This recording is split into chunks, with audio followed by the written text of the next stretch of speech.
আজকের ভিডিও দেখবো fan repairing করা। ফ্যান খোলার আগে অবশ্যই 3টে স্টেপ ফলো করতে হবে, নাহলে প্রবলেমে পড়বেন। আর আমি ক্লায়েন্টকে কত টাকা চার্জ করলাম থাকছে ভিডিওতে। সো গাইস, ফার্স্টে কিন্তু আমাদের ফ্যানটার প্রবলেমটা জানতে হবে, প্রবলেমটা কি আছে ফ্যান। তো দেখতে পাচ্ছেন এখানে কিন্তু রোটেট করলে না আটকে যাচ্ছে। তো এইটা হচ্ছে ফ্যানের প্রবলেম।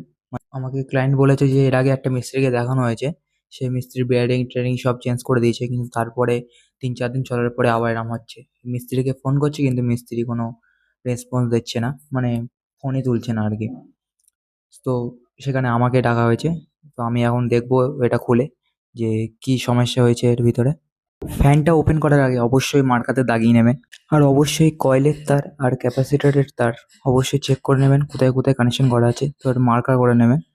এটা কিন্তু অনেক সাহায্য করবে আপনাকে। সো দেখুন এখানে কিন্তু কোনো চিরা দেওয়া নেই তারটা বের করার মতো। চলুন তারটাকে আমি বের করে নিই ফটাফট। তার বের করা হয়ে গেছে, এবারে উল্টো করে আস্তে করে একটু বাড়ে মারলে শাফটের পিছনে খালি আরামসে খুলে যাবে। দেখতে পাচ্ছেন পিছন ধরে একদম আরামসে খুলে গেছে। আর দেখতে পাচ্ছেন এখানে বিয়ারিংয়ে গ্রিস করা আছে। তো ঠিকই করেছে, কিন্তু হয়তো বেশি টাইট করে ফেলেছিল, তার জন্য হয়তো ঘুরছিল না। এখানে তো সবই আমি ঠিকই লাগছে।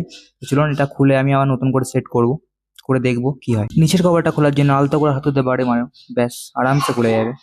দেখতে পাচ্ছেন এতে কিন্তু গ্রিস করা আছে, নতুন ব্যারিং দেওয়া আছে। তো হয়তো বেশি টাইট করেই ফেলেছিল। তো আমরা এটা পুরো খুলে নতুন করে আমরা আবার সেট করব, করে দেখবো কি হয়। শ্যাপের থেকে বেয়ারিংটা খুলে ডাইরেক্ট আমি বডিতে লাগিয়ে দিয়েছিলাম, আর এবার কিন্তু পরপর স্টেপ বাই স্টেপ যেভাবে যেভাবে ছিল সেভাবে সেভাবে আবার লাগিয়ে দেবো আমি। ঠিক আছে, তো দেখে নিতে হবে খোলার সময় কি কি কি ছিল ওখানে। ঠিক আছে, সব সেইভাবে সেইভাবে কিন্তু সব কিছু দিতে হবে, না দিলে কিন্তু সমস্যা হবে আবার। এখানে কিন্তু আমার ইজি আছে। চলুন এবার উপরে ঢাকনাটা লাগাবো। তো এখানে কিন্তু তারটা মুড়িয়ে নিচ্ছি, তাহলে সুবিধা হবে তারটা ঢোকাতে উপরে প্লেটটাতে। তো দেখুন কত ইজি ঢুকে গেল একদম। এবার একদম আমি যে দাগটা মেরেছিলাম, যে মার্কার পেনে যে দাগটা মেরেছিলাম, সেটা একবার চেক করে নেবো।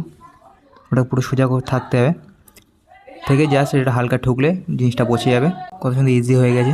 তো এখানে কিন্তু পরভাবে সেট হয়ে গিয়েছে। তো 3টে স্ক্রুয়ের মধ্যে ভালোভাবে টাইট করে দেবো। সাউন্ডটা হয়তো একটু খারাপ আসে, তার জন্য সরি, দুঃখিত। চার্জটা ফুরিয়ে গেছে মাইকের, আর এখন কারেন্টও নেই। তো আমাকে এক্ষুনি করতে হবে, কেন এরপরে আমাকে আবার কাজে বেরোতে হবে। তো টাইম পাবো না ভিডিও আপলোড করার, আজকে তো ভিডিও আপলোড করবো আমি। সো এখানে কিন্তু আমার ফুল কানেকশন করা হয়ে গিয়েছে, দেখতে পাচ্ছেন। আর যেভাবে কানেকশন ছিল ঠিক সেভাবে কানেকশনটা করেছি। আপনারাও করবেন, নাহলে পা কিন্তু উল্টো করবে। আর চেষ্টা করবো নেক্সট ভিডিওতে এই ফ্যানের কানেকশনের একটা ভিডিও, মানে প্রপার ভিডিও আনা, যে কীভাবে কানেকশন করতে হবে ক্যাপাসিটার আর ইনপুট ফেজের কি নিউট্রালের। গাইজ দেখতে পাচ্ছেন এখন কিন্তু পুরো ফ্রি হয়ে গেছে। তো আমি ক্লায়েন্টকে এর জন্য 200 টাকা চার্জ করেছিলাম, কোনো মেটেরিয়াল লাগেনি এতে। আমি জাস্ট ইনস্টল আর ফিটিং করা চার্জটা